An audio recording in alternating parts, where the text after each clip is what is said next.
Hi friends, welcome to my kitchen and welcome to another Sunday with Sarah. Today I am going to share a video how to do wet on wet watercolor painting as it's practiced in a Waldorf school. Now you may have seen my original tutorial on wet watercolor painting. It was actually the very first video I ever did before I launched the Sunday with Sarah series. But that was so long ago, it was years ago when YouTube would only let you have a certain length video, and I had to do it in 2 parts, which was awkward. A lot of people didn't find the second part, and then I got a lot of feedback that at the end I never held up the painting to show you what I had done. So for years now I've wanted to re-record this video, so here it is. Now, why wet on wet watercolor painting? What is wet on wet watercolor painting? Well, it's a technique that's commonly practiced in Waldorf schools, especially in the early grades. And what it is that we're going to soak the paper. The paper is wet. You're applying the wet paints on the wet paper, and the colors are going to flow and move across the page. So when we paint in the early childhood years, say 3 years old to 6 or 7 years old in the nursery and kindergarten, our goal is to just give children an experience of the color, the quality of each color, and teach them the technique for holding the brush and not letting the colors get too muddy. Later, when they get to the grade school, they will start painting figurative paintings, pictures of things. But again, what I'm going to demonstrate today is just the color experience that we give the children. So let's talk about what you're going to need to get started. First, you're going to need a painting board. Now, this painting board is offered at Bella Luna Toys. And this is made of recycled plastic, and it's a special plastic made in Europe that's actually biodegradable. And one reason I prefer plastic to wood or masonite painting boards, which you may have seen, is that it's warp resistant. Over time, wooden boards can warp as well as masonite. So I've got one of our plastic boards here. You're going to need paper, of course, and we use a heavy artist grade paper.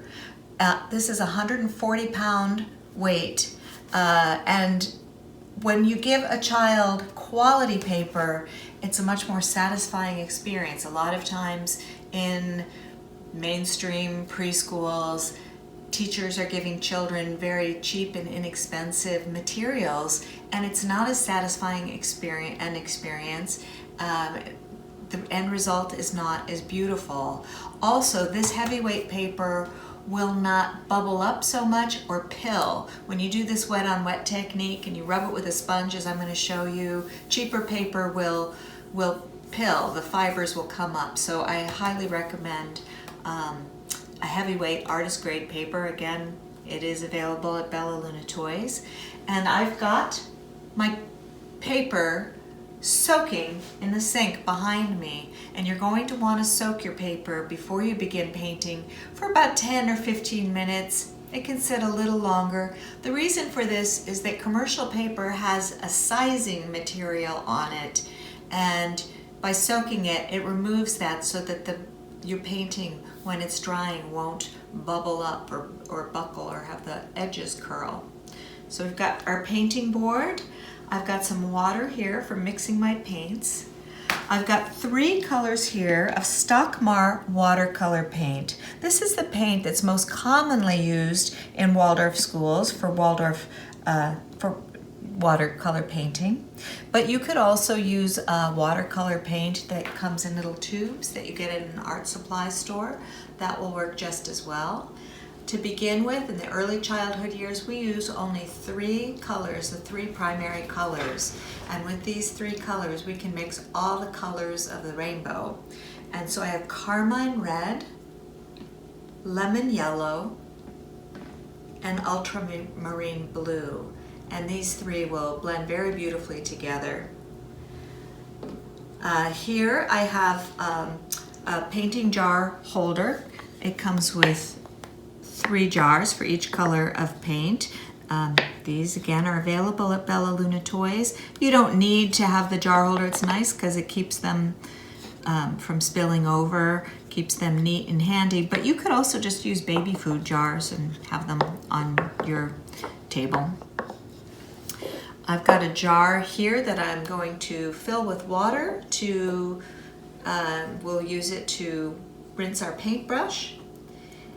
And I've got a sponge. We're going to wipe the paper clean. I've got 3 jars to mix these paints, which I'll show you in a minute, and a chopstick to stir them with. So if you're ready, let's get started. So here's the paper that's been soaking in my sink. If you don't have a sink that's the right size, you can also use a plastic tray. This paper, our paper, is 15 by 11 inches. So as long as the shallow tray you have would fit the size paper you have, you can use that and just have it on your table. So when you take the paper out of the water, you'll notice that it has a rougher side and a smoother side. And you want the smooth side to go down on your painting board. The rough side is going to stay up. That's the side we paint on. And the reason for that is the texture of that side is going to attract and hold the paints better.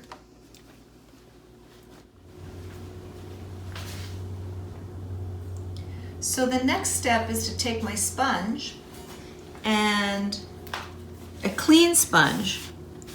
Now you might want to have another sponge after you've been painting for a while and you want to wipe your painting board clean. You can have a special sponge just for that.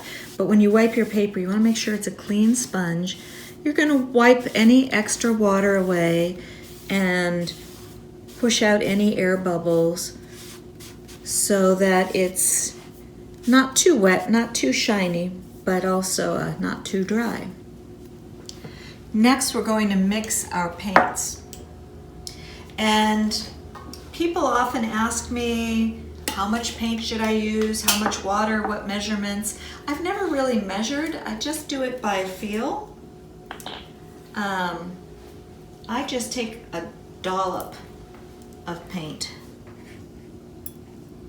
Maybe it would be about a teaspoon. About that much. And this is a 1/2 pint size jar, a 1 cup jar.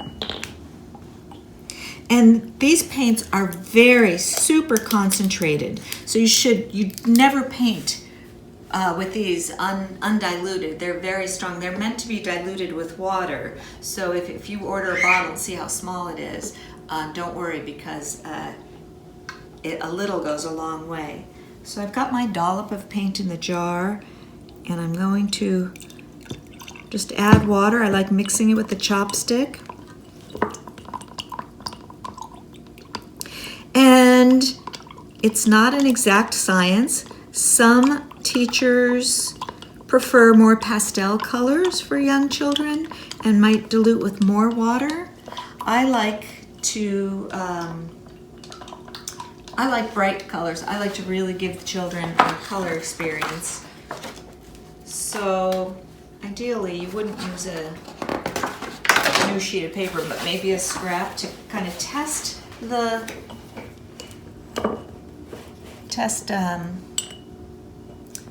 strength of your color. And that's quite strong still. I'm going to add a little bit more water.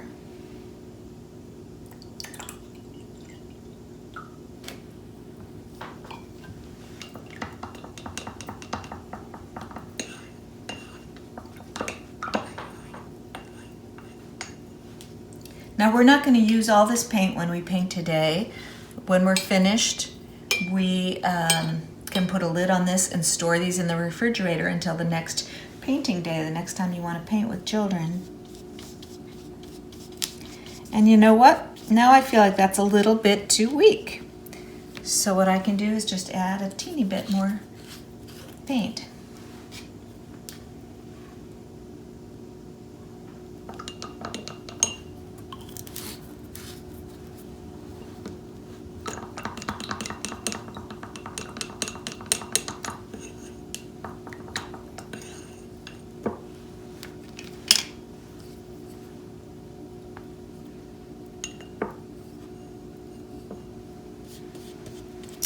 "Ah, this paint is just right," said Goldilocks. So I'm going to do the same with blue and yellow and mix up jars of those paints. Once I do that, I'll be right back with you. Okay, I've got all my paints now have been mixed with water. Now, one thing, I did things a little bit out of order before. I would recommend that you get your paints all mixed before you take your wet paper and put it on the painting board so that the paper doesn't dry out. But so now I've got the right dilutions of paint.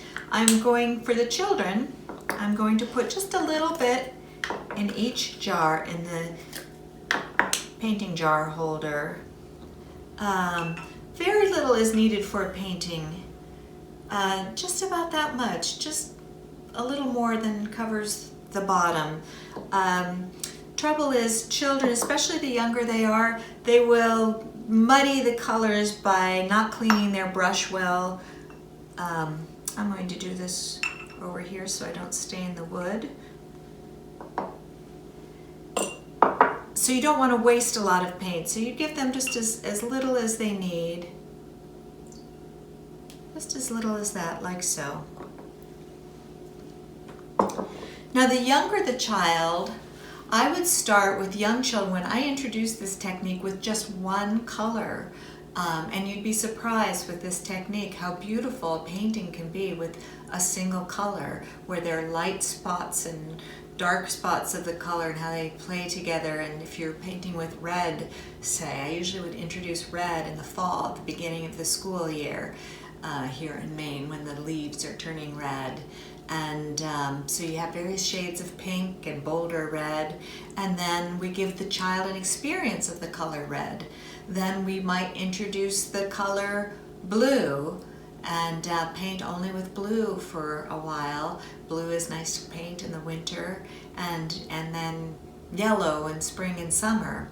But once children have gotten a bit of a handle on the technique and how to use their paintbrush, then I would introduce two colors. And the magic of two colors is, say you're painting with red and yellow, and the child is cleaning their brush, as you'll see in a minute, and suddenly they've discovered there's orange in their water. Where did the orange come from? So we're teaching them about color theory and without formal lessons, and then it's really only over the age of 4, certainly by 5, when children have enough technique that they're not going to muddy all their colors together. A 3-year-old, a 2-year-old is just going to blend all their colors together, and then they're going to get brown or gray, which is not very satisfying. So that's why I start with one color, then 2. We'll do red and yellow together, and then we find orange. We'll do blue and red together and discover purple, and then we'll do blue and yellow together and discover green. So, but today I'm going to show you painting with all 3 colors, and I usually start with the lightest color first, so that my brush cleaning water stays fairly clean. So, and I always start with a little story about Tippy Brush, and this is Tippy Brush. And I would always have Tippy Brush on the child's place in a rag, which we're going to use to clean our brush, wrapped up like so. And I'd say one winter morning, in late winter, Tippy woke up and got out of bed, threw his covers off to greet the day. And Tippy would always start his day with a warm foot bath. And it felt so good to put his cold feet in the warm water. And before he got out, he would always wipe them on the side of the tub. And then he was ready to go out and play. And today he invited his friend Yellow to play with him. So Tippy dips his toes in Yellow and says, "Hello, Yellow, come play with me." "Okay," says Yellow. And out they went. And Tippy and Yellow played and played. And wherever they played, Yellow would shine his warm glow wherever they went and brightened up the snowy countryside. And they were having so much fun laughing and playing that soon Red wanted to play. But before Red can come and play, Tippy needs to wash his feet again very carefully. Wipe them on the side of the tub and dry them with a towel. And then Tippy says, "Hello, Red, come and play with us." And along came Red and said, "Oh, how much fun." And Red was bright and cheery. And then where Red and Yellow played, they discovered a third friend had come and joined them. And there was Orange. "Hello, Orange. Good morning to you."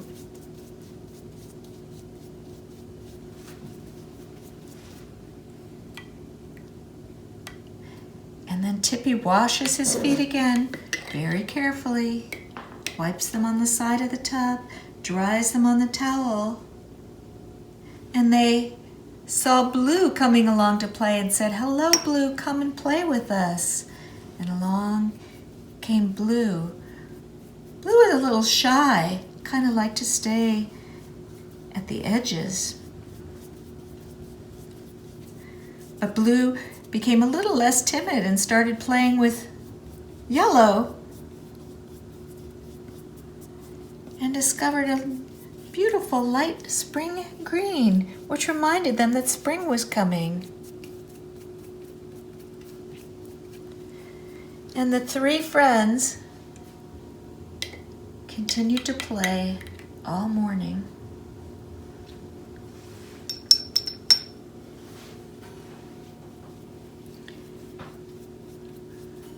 And discovered as they played all the beautiful colors of the rainbow that began to appear.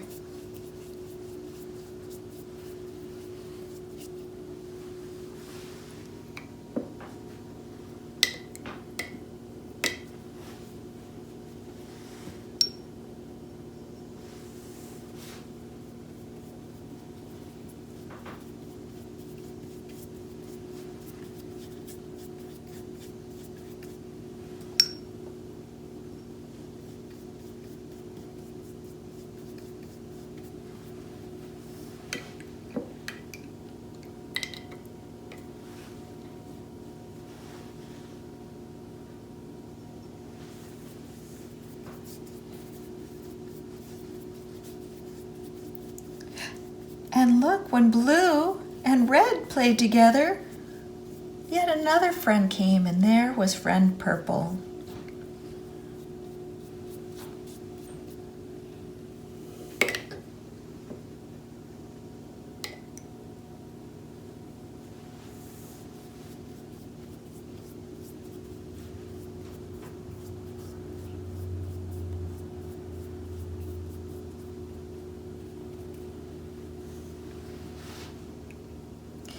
And the goal here is we're going to model for the children.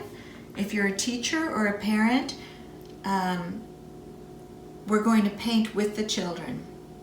So that means you would need one painting board and a paintbrush, and ideally, each person would have their own set of paints. And so by modeling this way, the children can imitate us. They're going to create their own painting, their own colors, but we're modeling the technique for them.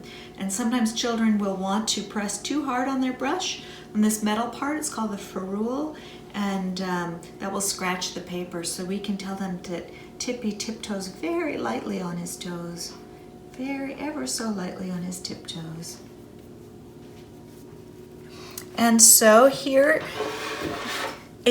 I found very difficult in my teacher training when I started learning this technique to only paint color and not paint form. My paintings at first all looked like maps, but the more practice you get with this and just let the colors play and dance on the page, the freer it is. And now when our paintings are all done, I would scratch the child's name or symbol in kindergarten, each child, rather than using their name, we had a symbol. One might be the flower or the snail or a tree. And I would just scratch their, say this is the flower symbol in there, or you could just put their names or initials on there. Of course, if you're painting with one child, you don't need to identify the painting. And then we're going to let these dry flat on the painting board so they don't curl. Once it's completely dry, you can take it off the painting board and it should dry flat. And once these are dry and finished, you can use them for so many things. You can make beautiful greeting cards with them. You can cut them up and make little gift tags. I would use them sometimes to make the child's symbol by using painted watercolor background and then drawing their symbol on them each. But they are beautiful. Everyone is unique and everyone is beautiful. And when you give children quality materials, it just gives them a whole different experience of art. It's not throwaway art. This is art that you're really going to want to keep and reuse. So I hope that gives you an idea how to use these materials. They're all available at Bella Luna Toys. If you have any questions, please leave them as a comment. And if you enjoyed this video, please give it a thumbs up, and don't forget to subscribe to the Sunday with Sarah YouTube channel so that you'll be notified whenever I post a new video. So happy painting. Thanks for joining me today. I'll see you next time.